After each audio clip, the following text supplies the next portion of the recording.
A few years ago, Marvel decided to really surprise everyone by making Captain America an agent of Hydra. Was this a good idea? Well, I mean, it certainly got a lot of controversy. Did that equate to sales?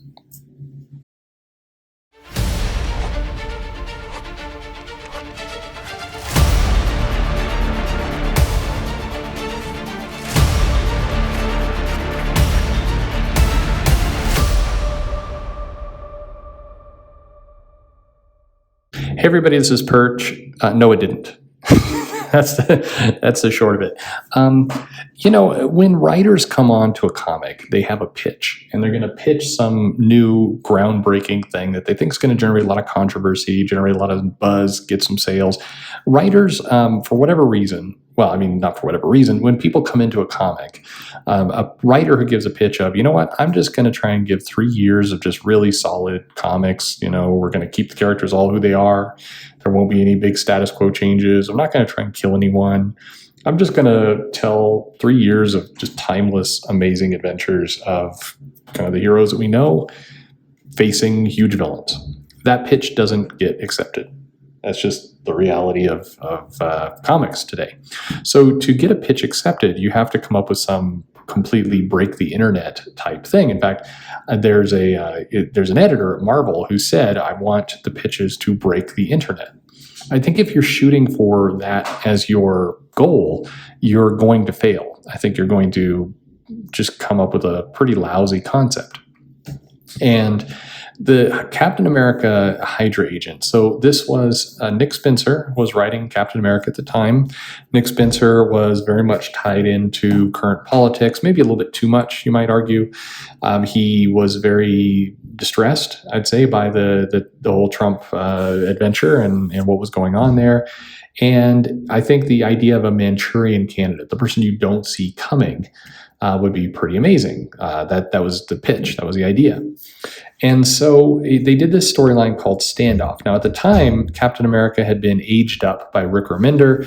The Falcon was currently Captain America, and it wasn't going well. And part of why it wasn't going well had nothing to do with Nick Spencer or Hydra or anything else. It wasn't going well because I think Remender had a plan, and then he had set up Captain America's kind of pseudo-adopted son, and they did all these things. He had done a lot, and then suddenly he leaves Marvel fairly abruptly, and the storylines just kind of fell on the floor to some extent. It did not go well, and there had been some other controversy around a character that Remender had made who was in a romantic relationship with the Falcon, and then somebody said she was underage, and then that led to Rick Remender suggesting people drink hobo piss or drown hobo piss, not drink it. That's just gross.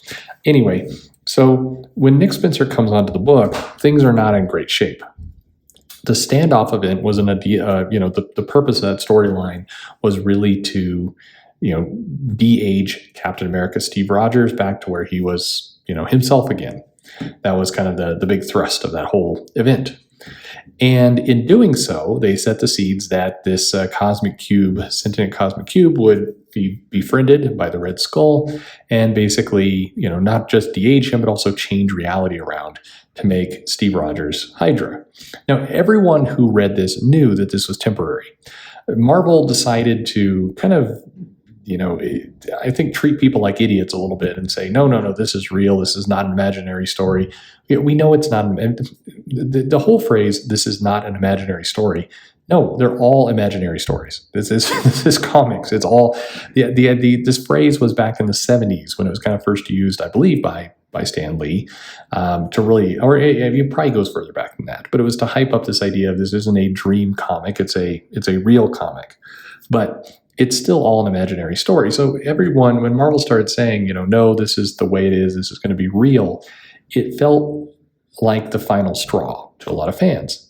And that final straw was because we'd seen Captain America shot in the head, killed, reborn, Bucky replaces him, then he takes the mantle again because Bucky is killed in Fear itself, except no, Bucky wasn't killed, and then he comes back, and then Remender sends him into another dimension and ages him up, and then the Falcon's Captain America, and then now he's Hydra. People started just really in the shop saying, when are we going to get just Captain America? What the hell?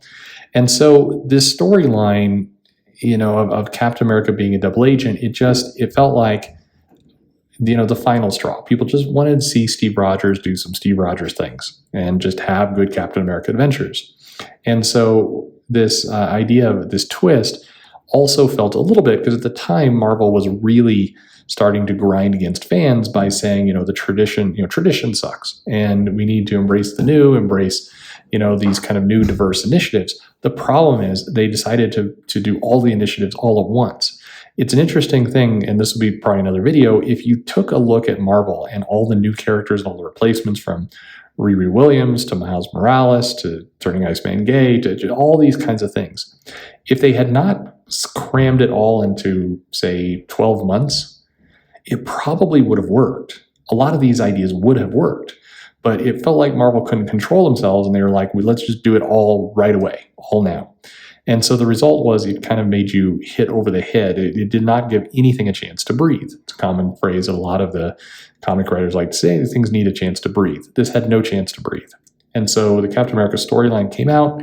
It was then immediately swept into Civil War II, which was one of the most, I'd say, reviled events that Marvel has done for quite a long time. Seconded only by the one that immediately followed it, which was Secret Empire, where finally this Captain America storyline would pay off. Now, I just reread this Secret Empire storyline a couple days ago, and it's an interesting thing because it's not as bad a comic as people make it out to be, but it's still not a good comic. If you just read it straight through, it's really goofy, and it has some just bizarre aspects to it. Black Widow taking the champions to make them killers in a new Red Room, and there's some things in there just feel like a lot of weird kind of wacky ideas thrown at the wall that somebody kind of gathered up and made into a comic. But once again, this is meant to be kind of the conclusion to this Captain America's evil storyline, and as it went in. Everybody assumed, correctly by the way, that Secret Empire would end with this evil kind of Captain America thing finishing, coming to a conclusion, getting back to the way things quote unquote are.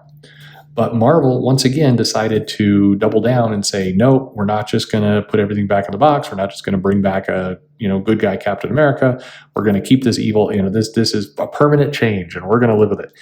And again, nobody believed that was true, and it wasn't true. The event absolutely had a big MacGuffin of an Inhuman who could vomit up a cosmic cube, and that would return Captain America. But it once again felt like Marvel was lying to fans. That's how they took it.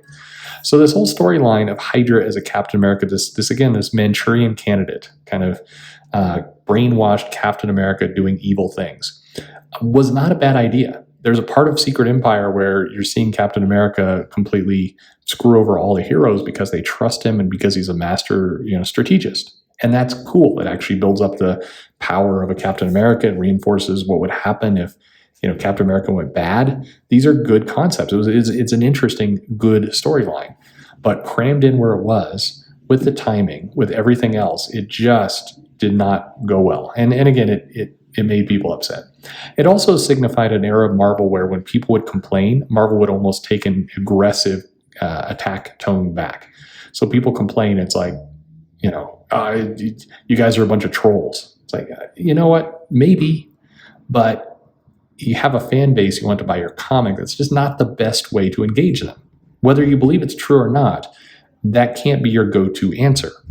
So anyway, what do you think? Did you like this storyline? What did you like about it? What did you not like about it? In hindsight, if you hated it at the time, in hindsight, looking back on it, do you see any value, anything at all that was good in this? Like I said, I reread it recently, Secret Empire, and there was an idea there. There was a good idea there and an interesting thing to explore, but packaged around all this other kind of craziness, it wasn't the way to go.